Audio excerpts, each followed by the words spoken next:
That money belongs to the community, and I decide how it gets spent. If you don't like it, you can move somewhere else.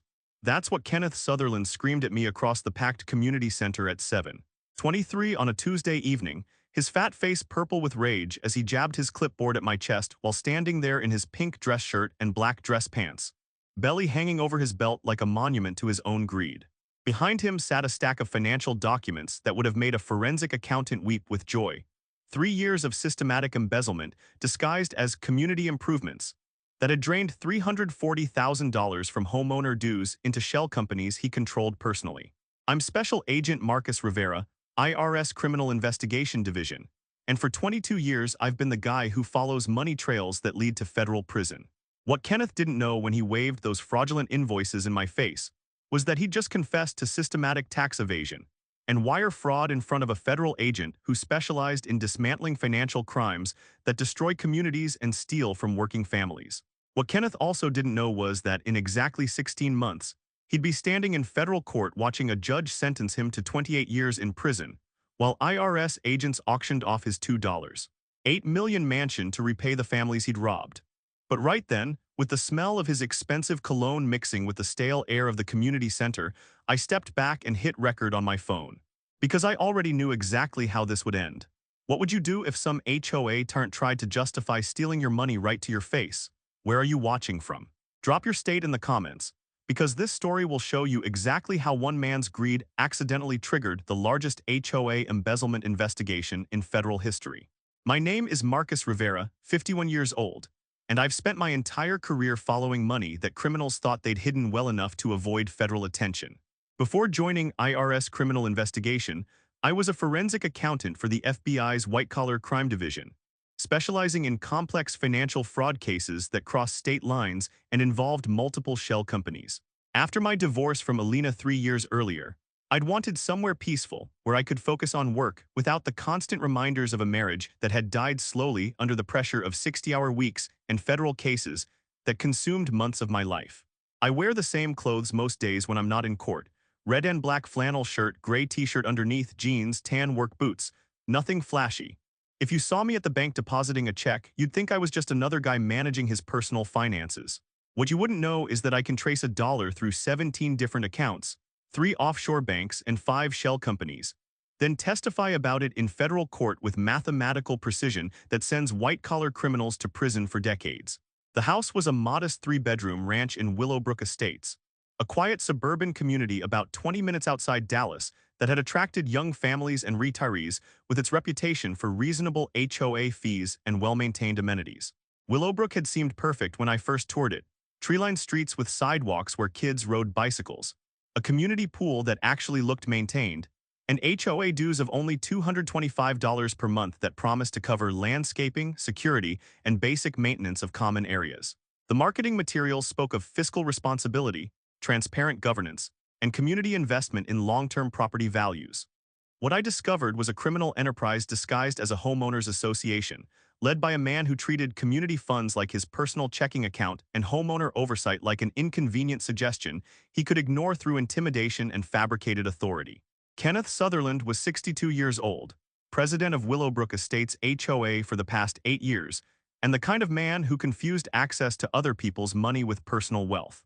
He lived in the neighborhood's largest house, a $2.8 million colonial that dominated the corner lot like a monument to his own importance, drove a silver BMW that he detailed every Saturday morning, and wore his pink dress shirt and black dress pants like a uniform that announced his authority over 218 families who trusted him with their financial contributions.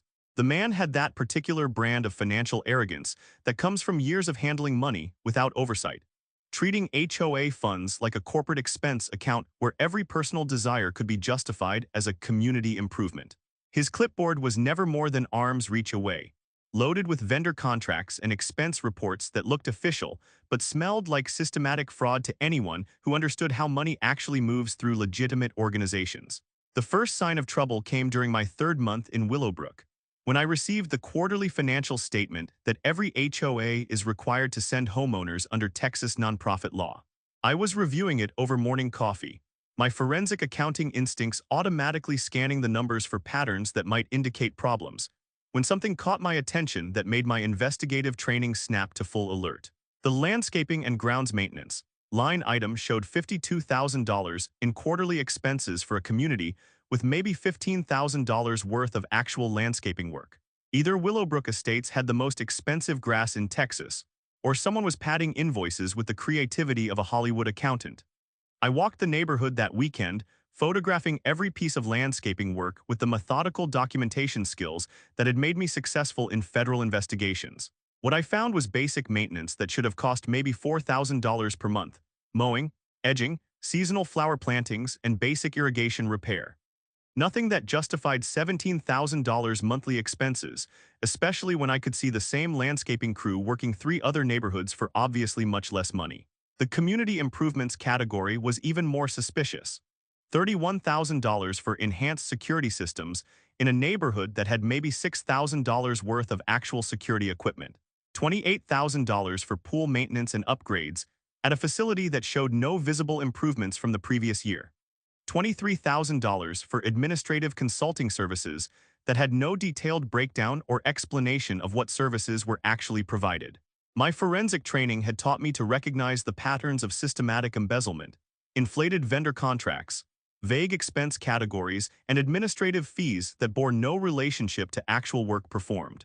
Kenneth's financial statements read like a textbook case study in nonprofit fraud, complete with red flags that would have triggered federal investigations if anyone with investigative experience had bothered to look closely. But the real smoking gun was buried in the vendor contracts section.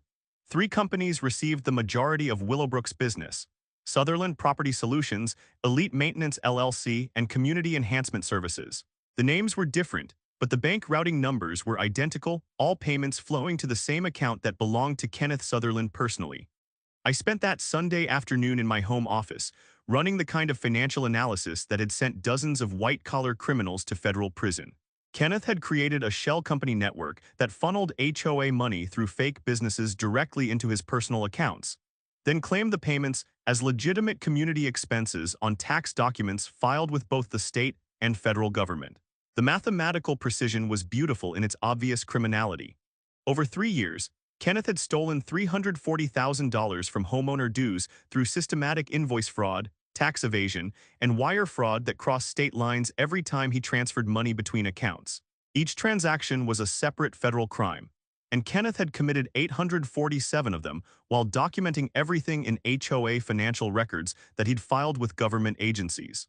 The man had essentially created a paper trail of his own federal crimes, then mailed copies to the IRS every year as part of his nonprofit reporting requirements. My first community board meeting was scheduled for Tuesday evening, and I arrived early to observe the dynamics before Kenneth realized he was being watched by someone who understood exactly what his financial statements revealed. The community center smelled like industrial coffee and the nervous energy of residents who sensed something was wrong, but couldn't articulate exactly what they were seeing. When Kenneth opened the floor for questions, after presenting $89,000 in quarterly expenses with the smooth confidence of someone who'd never been questioned by anyone who understood accounting principles, I stood up calmly, pulling out my phone to record what would become evidence in the largest HOA embezzlement case in federal history. "Kenneth, I have some questions about these financial statements," I said, my voice carrying the professional tone that had made defense attorneys nervous in dozens of federal courtrooms. Specifically about the vendor relationships and expense allocations that don't appear to match industry standards for communities this size. That's when Kenneth exploded with the criminal arrogance that would destroy him completely. Standing in his pink dress shirt and black dress pants, waving his clipboard like a weapon, he screamed the confession that would become the centerpiece of his federal prosecution. "That money belongs to the community, and I decide how it gets spent. If you don't like it, you can move somewhere else."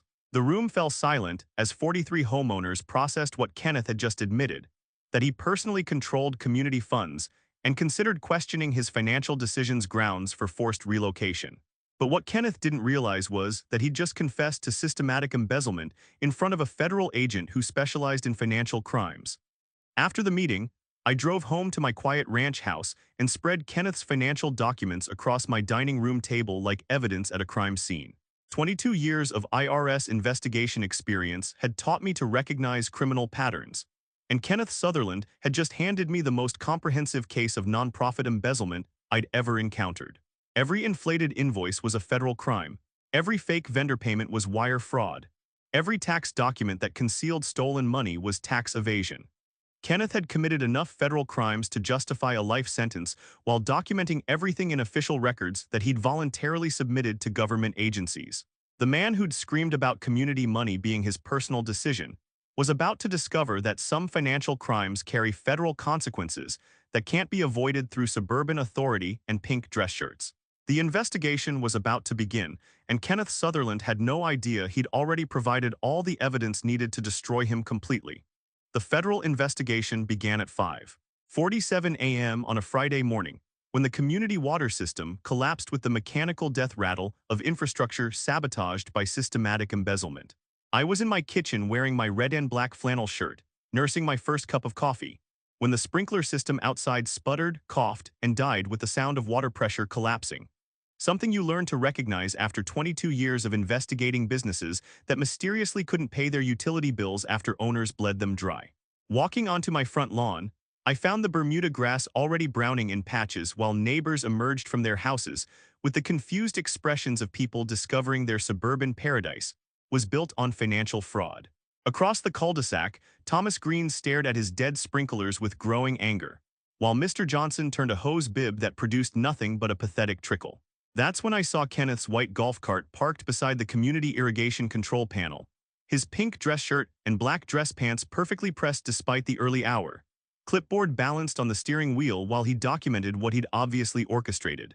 The morning sunlight caught the sweat on his forehead, and the smell of his expensive cologne mixed with the scent of dying grass as he prepared to deliver another masterpiece of criminal arrogance. Morning, neighbors. Kenneth called out in that syrupy fake tone that made my investigative instincts sharpen like a blade. We've temporarily suspended irrigation and common area water usage due to recent shortfalls in HOA revenues that require immediate cost-saving measures. Thomas Green's response was immediate and furious.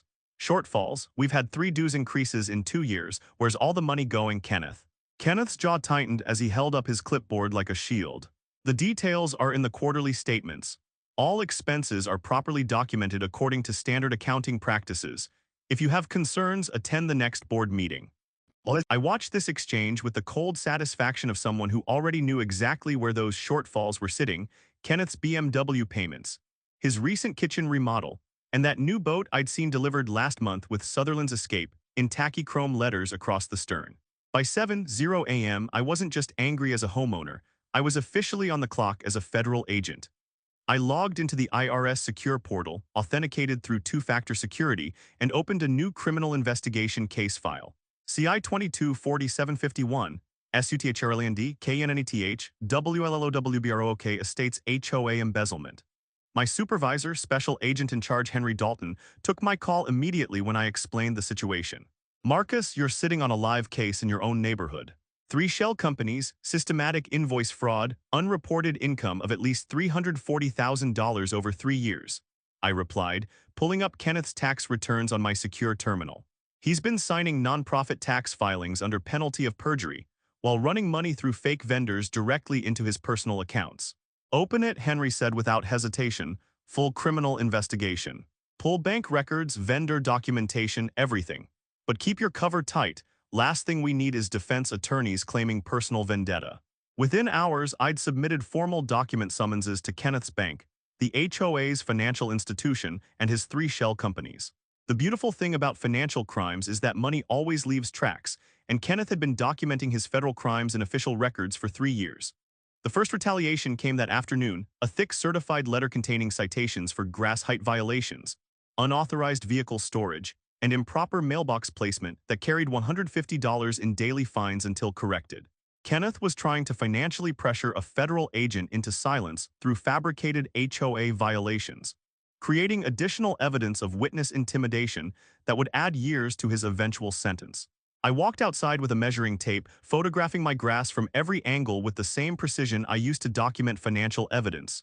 2 inches, every section, perfectly within the 2.5-inch limit specified in Willowbrook's actual bylaws. Kenneth had cited me for violations that didn't exist while creating a paper trail of systematic harassment that would look devastating in federal court. My federal partner Elena Ramirez arrived Wednesday evening, her unmarked sedan pulling into my driveway as storm clouds gathered overhead like nature's own indictment of Kenneth's crimes. Alina was a brilliant forensic accountant with 15 years of experience dismantling complex financial fraud cases, and her reaction to Kenneth's shell company network was immediate and professional. "Marcus, this is textbook embezzlement with a side order of tax evasion," she said, spreading Kenneth's financial records across my dining room table. "Sutherland Property Solutions, Elite Maintenance LLC, Community Enhancement Services, different names, different logos, same bank account. The man's been stealing community funds with the subtlety of a smash-and-grab robbery." The bank records Alina obtained through federal subpoena were devastating and comprehensive. Every inflated invoice from Kenneth's shell companies corresponded exactly with large deposits into his personal checking account, then immediate payments for luxury purchases that had nothing to do with community maintenance. Sutherland Property Solutions had billed $127,000 for landscaping services that independent contractors estimated at $31,000 maximum. Elite Maintenance LLC charged $89,000 for pool and facility upkeep worth maybe $22,000.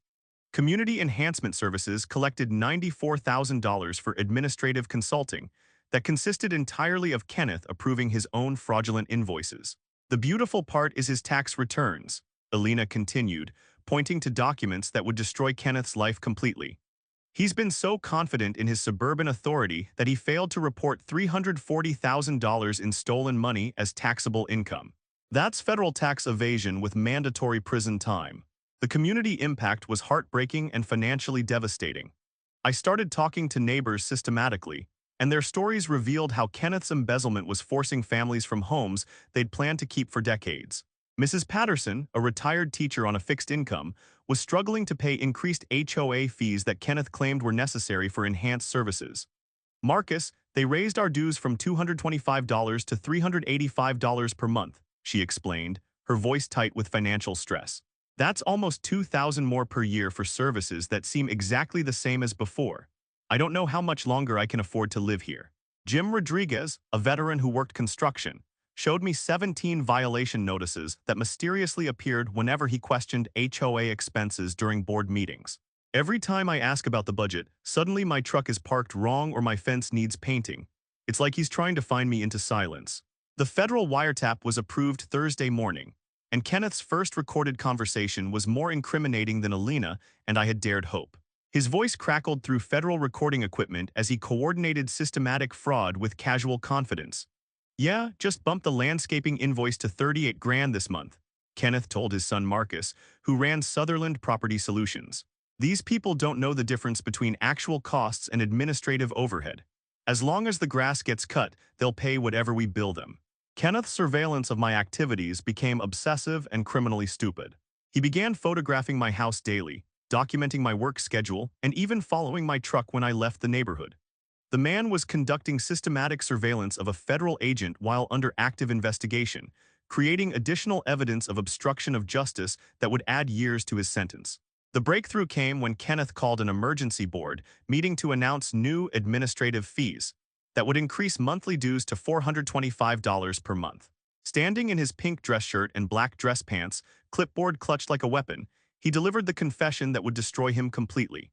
"These financial decisions are made by qualified professionals who understand community management better than residents who have never run anything more complex than a household budget," he sneered at 47 homeowners whose money he'd been stealing. "If you can't afford to live in a professionally managed community, perhaps you should consider relocating somewhere more suited to your financial limitations." The silence that followed was beautiful and devastating. Kenneth had just admitted to treating homeowner dues like his personal income while insulting the families he'd been robbing, all while federal recording equipment captured every word for his eventual prosecution. That night, I called Alina with news that made 22 years of federal service feel worthwhile. "We've got him on wire fraud, tax evasion, embezzlement, and witness intimidation. The recordings alone are enough for RICO charges." Kenneth Sutherland had spent 3 years stealing from his neighbors while documenting his crimes in official records. Now he was about to discover that some financial crimes carry federal consequences that can't be avoided through suburban authority and expensive cologne. The war was escalating, and Kenneth had already provided all the evidence needed to destroy him completely. Kenneth's desperation reached systematic criminal levels the morning he tried to extort $4,000 from every homeowner in Willowbrook Estates to cover the holes in his embezzlement scheme. It was 9:02 a.m. on a Saturday, bright Texas sun already heating the asphalt, when his white HOA golf cart rolled through the cul-de-sac like a debt collector making rounds. Pink dress shirt perfectly pressed despite his considerable gut, black dress pants creased sharp enough to cut paper, clipboard loaded with what would become evidence of systematic extortion. I watched from my kitchen window in my red and black flannel shirt, coffee mug warm against my palms, as Kenneth pounded on doors with the righteous fury of a man convinced he was untouchable.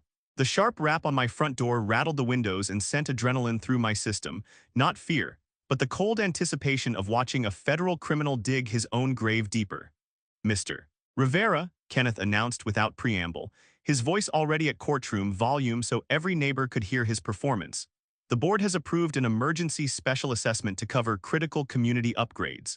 Every homeowner owes an additional $4,000, payable within 60 days or face immediate lien proceedings. He shoved the envelope into my chest with enough force to splash coffee on my flannel shirt. The paper felt expensive between my fingers, cream-colored stationery that probably cost more than most people's grocery budget, with emergency assessment notice blazed across the top in bold letters that screamed financial desperation. I opened it slowly, letting the silence build while Kenneth shifted his weight from foot to foot. Inside was systematic extortion disguised as community governance.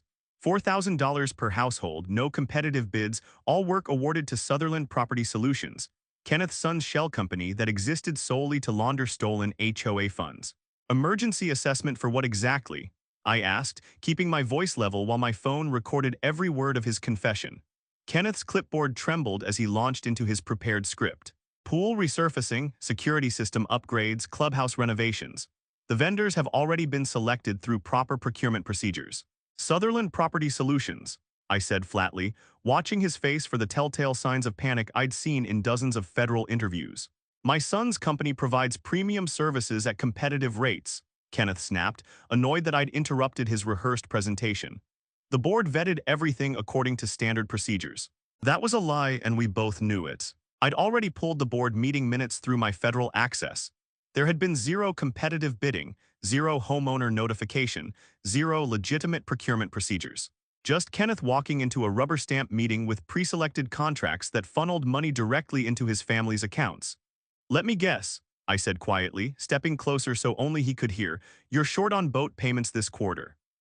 For the first time, I saw genuine fear flicker behind Kenneth's arrogance. His eyes darted toward my truck, then back to my face, processing something he couldn't quite identify but instinctively recognized as dangerous. You've been trouble since you moved in, he hissed, his breath sour with coffee and desperation. Always asking questions, looking at numbers. This is a community, Mr. Rivera, not one of your little corporate audits.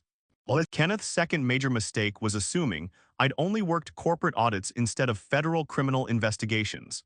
His third came 30 seconds later when he escalated from embezzlement to direct witness intimidation.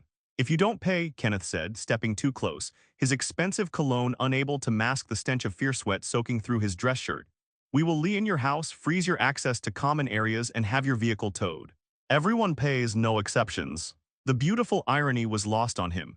He was threatening a federal agent with the same tactics he'd used to terrorize other families while committing crimes that carried decades in federal prison. You're right about one thing, Kenneth, I said, pulling out my phone to document his threats. Everyone pays, you just haven't gotten your bill yet. That afternoon, my partner Alina Ramirez arrived with boxes of federal subpoenas and the kind of forensic accounting expertise that had dismantled organized crime families. Alina was brilliant, methodical, and absolutely ruthless when tracking money through criminal enterprises. Her reaction to Kenneth's expanded embezzlement scheme was immediate and professionally satisfying. Marcus, this isn't just the Marcus, I grew these for my grandkids, Thomas said, his voice breaking. This garden's been here since before Kenneth moved to the neighborhood. Now he's calling it a violation because I spoke up at the meeting. Thomas, this is witness intimidation, I replied, photographing the violation notice for federal evidence. He's targeting you for cooperating with our investigation, which is a federal felony that'll add years to his sentence. The federal wiretap, approved by Judge Patricia Williams after Alina presented comprehensive evidence of ongoing criminal activity, began yielding devastating recordings within days. Kenneth's voice crackled through federal equipment as he coordinated systematic fraud with casual arrogance. Just bumped the landscaping invoice to 38 grand this month, Kenneth told his son Marcus Jr., completely unaware that federal agents were documenting every word.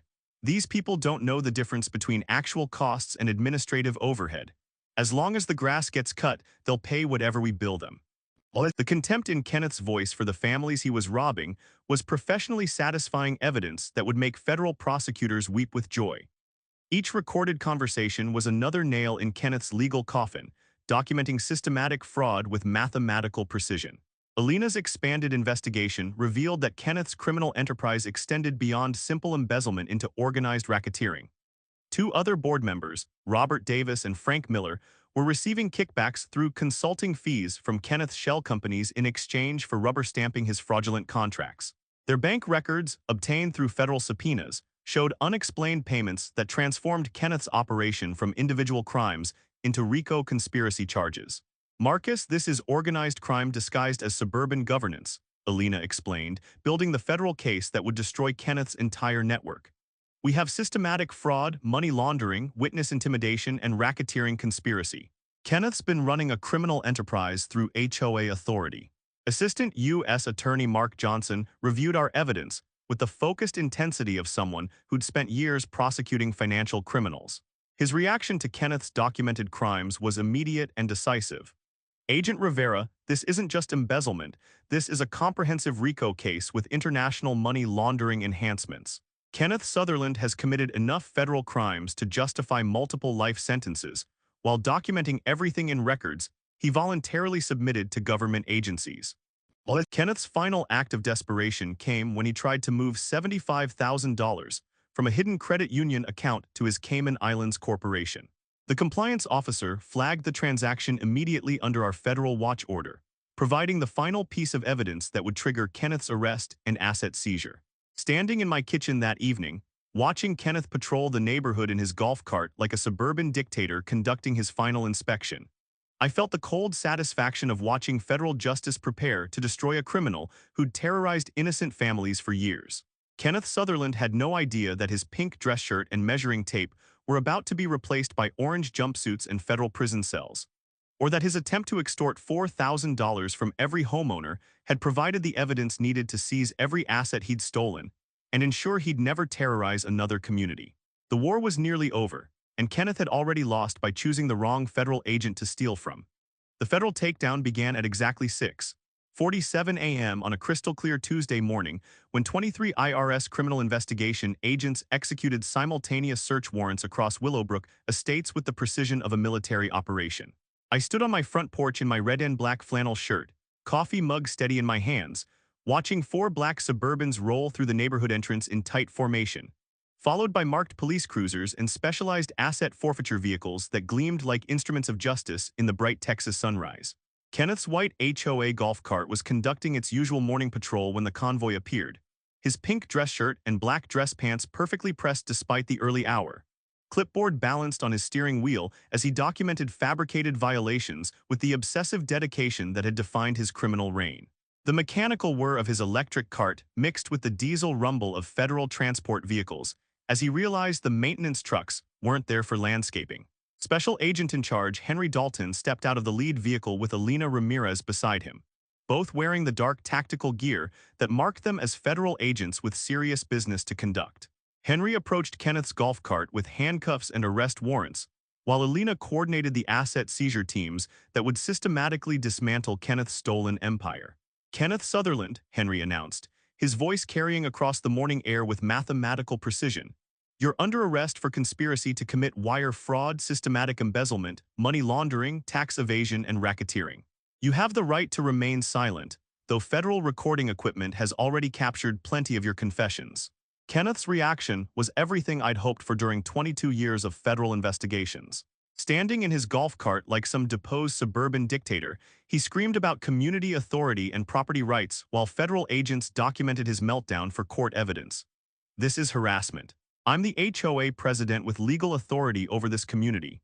Kenneth shrieked, his voice cracking with hysteria as handcuffs clicked around his wrists with the finality of federal justice.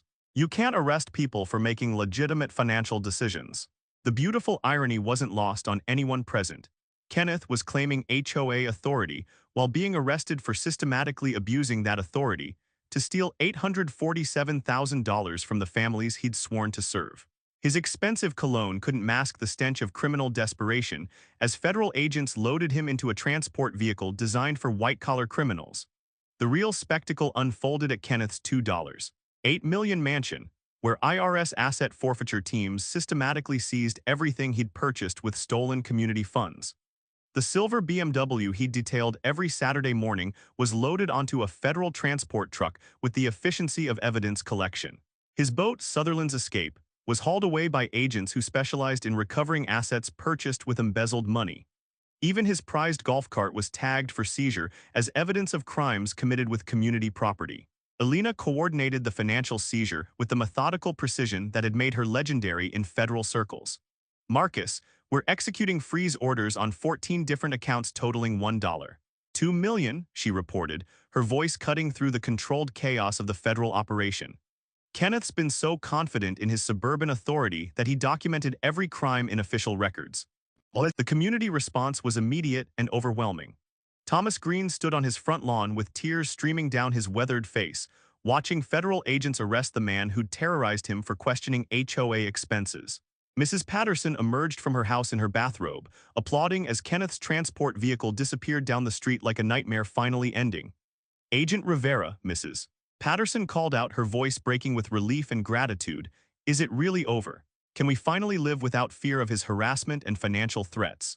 "It's over," I replied, watching the last federal vehicle secure Kenneth's seized assets. "Kenneth's going to federal prison for decades, and every dollar he stole will be returned to the community with interest and penalties." Channel 8 News arrived within hours, their cameras capturing the federal seizure operation while reporter Jessica Chen interviewed neighbors who'd been terrorized into silence for years. The footage of Kenneth's mansion being systematically emptied of stolen luxury items became the lead story on every local news station, transforming him from suburban authority figure into the face of HOA corruption. This federal investigation began when IRS criminal investigation agent Marcus Rivera discovered systematic embezzlement in his own neighborhood, Jessica reported, standing beside the federal transport trucks loaded with Kenneth's seized assets. What started as one agent's suspicion about inflated HOA expenses became the largest homeowners association fraud case in federal history. The federal courthouse in downtown Dallas became the stage for Kenneth's public humiliation, as Magistrate Judge Patricia Williams denied bail with judicial authority that made career criminals realize their suburban kingdoms couldn't protect them from federal consequences. Kenneth stood before the bench in his orange jumpsuit, his pink dress shirt and black dress pants replaced by the harsh reality of federal custody. "Mr. Sutherland," Judge Williams announced, her voice carrying the weight of federal law, "you systematically embezzled nearly $850,000 from working families who trusted you with their financial contributions. You used HOA authority to terrorize residents who questioned your criminal activities. This court considers you a flight risk and a continued danger to the community. Bail is denied pending trial." Kenneth's reaction revealed the true depth of his criminal delusion. Instead of showing remorse for destroying families' financial security, he blamed his victims for not appreciating his professional management of their money.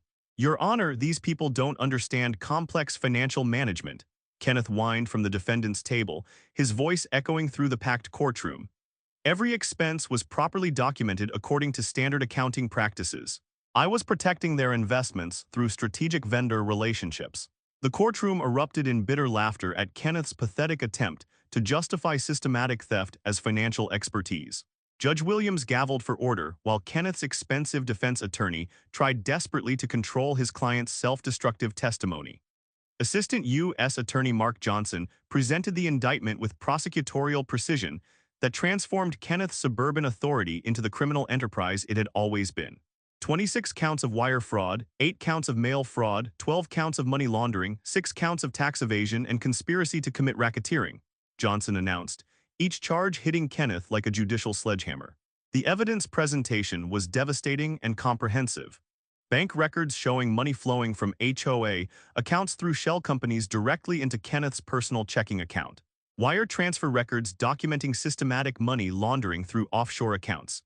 Federal wiretap recordings where Kenneth bragged about manipulating stupid homeowners who didn't understand his financial schemes. Ladies and gentlemen, Johnson continued, addressing the packed gallery of Kenneth's victims, the defendant didn't just steal money. He destroyed the financial security of 218 families who trusted him with their life savings. He used HOA authority to terrorize anyone who questioned his criminal activities, creating a climate of fear that allowed systematic embezzlement to continue for years. Alina's forensic accounting testimony transformed complex financial crimes into mathematical certainty that even Kenneth's expensive defense team couldn't challenge. Chart after chart demonstrated systematic embezzlement with precision that made Kenneth's suburban authority look like the criminal farce it had always been. The civil asset forfeiture hearing became a public auction of Kenneth's stolen lifestyle, with federal agents preparing to sell everything he'd purchased with community funds to repay his victims. The mansion that had symbolized his authority over Willowbrook Estates would be sold at federal auction, generating enough proceeds to fully reimburse every family plus interest and penalties. Standing outside the federal courthouse that evening in my red and black flannel shirt, watching Kenneth's transport vehicle disappear toward federal detention, I felt the deep satisfaction of watching systematic justice destroy a criminal who'd thought suburban authority made him untouchable. Kenneth Sutherland had spent 3 years terrorizing families and stealing their money while documenting his crimes in official records.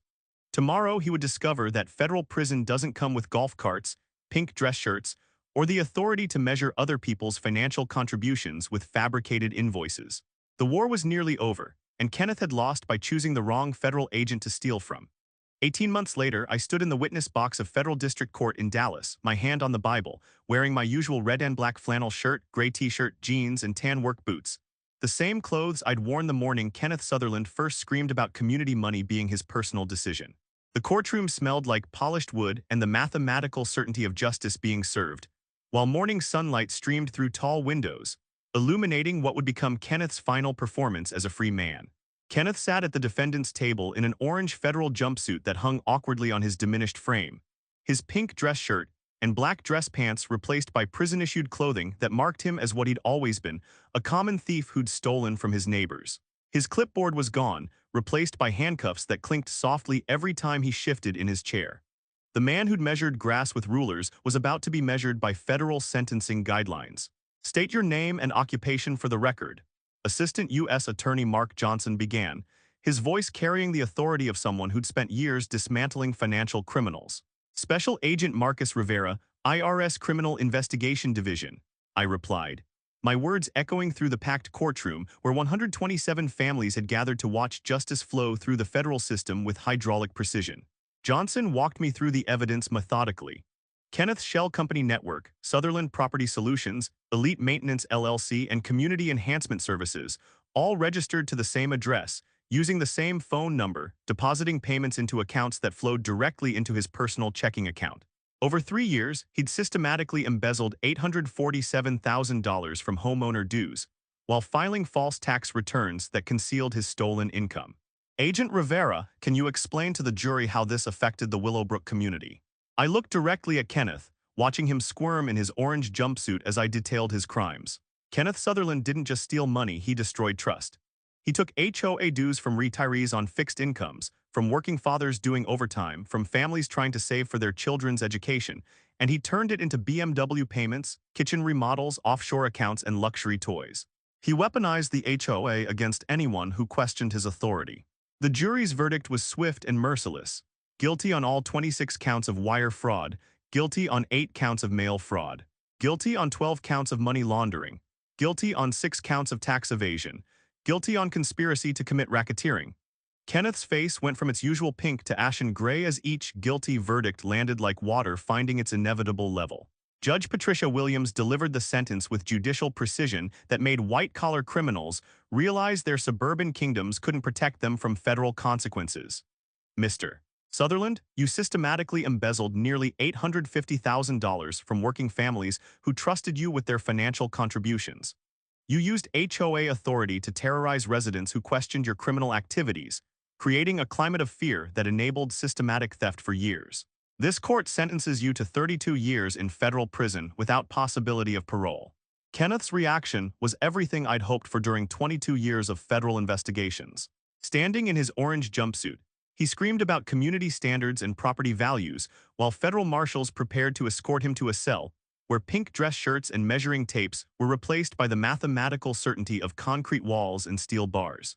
Your Honor, I was protecting their investments through strategic financial management.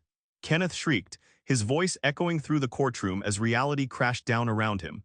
These people don't understand complex accounting procedures. The courtroom erupted in bitter laughter at Kenneth's pathetic attempt to justify systematic theft as financial expertise. Judge Williams gavelled for order, while Kenneth's expensive defense attorney tried desperately to control his client's self-destructive meltdown. The financial reckoning was swift and absolute. My partner Alina Ramirez oversaw the liquidation of Kenneth's criminal empire with surgical precision. His $2.8 million mansion, silver BMW luxury boat, Sutherland's escape, offshore accounts, even his white HOA golf cart, all were seized and liquidated. The total recovery, including interest and penalties, exceeded $1.2 million, ensuring every stolen dollar was returned to the community with substantial additional damages. But the real victory was community transformation. The corrupt HOA was dissolved completely, replaced by a resident-elected council focused on actual community service rather than systematic embezzlement. Thomas Green, the Vietnam veteran who'd been harassed for questioning expenses, became treasurer. Mr. Patterson, the retired teacher who'd struggled with Kenneth's inflated dues, chaired the new Transparency Committee. Property values increased 31% after the elimination of Kenneth's criminal enterprise, proving that honest governance attracts quality residents while corruption destroys communities. The community pool, now maintained with legitimate contracts at fair market rates, buzzed with children's laughter. The irrigation system, properly funded without Kenneth's embezzlement, kept lawns green without mysterious emergency assessments. The federal precedent spread across America like water finding its natural course. United States v. Sutherland became the template for prosecuting HOA embezzlement nationwide, with federal prosecutors citing our investigation in 47 subsequent cases involving corrupt homeowners associations. The Rivera Protocol for investigating HOA financial crimes was adopted by IRS criminal investigation divisions from coast to coast. My role evolved into national leadership of the federal HOA fraud task force, employing 15 agents, 8 forensic accountants, and 6 prosecutors who specialized in dismantling suburban criminal enterprises before they could destroy communities. We'd investigated over 200 cases, recovering $47 million for victims, and sending 38 corrupt HOA officials to federal prison. The scholarship fund, established with Kenneth's seized assets, had sent 28 students to college with full funding for degrees in accounting, criminal justice, and forensic investigation. Each graduation ceremony reminded me that Kenneth's criminal greed had accidentally funded the next generation of professionals who would prevent future financial terrorism against working families. 2 years later, standing on my front porch in my red and black flannel shirt, watching the sunrise over Willowbrook's peaceful streets, I reflected on Kenneth's accidental gift to America. His systematic embezzlement had triggered legislation protecting millions of homeowners from financial abuse. His name would forever be attached to laws that stripped corrupt HOAs of their power to terrorize families. Kenneth himself was serving his sentence at Federal Correctional Institution Seagoville, where his pink dress shirts had been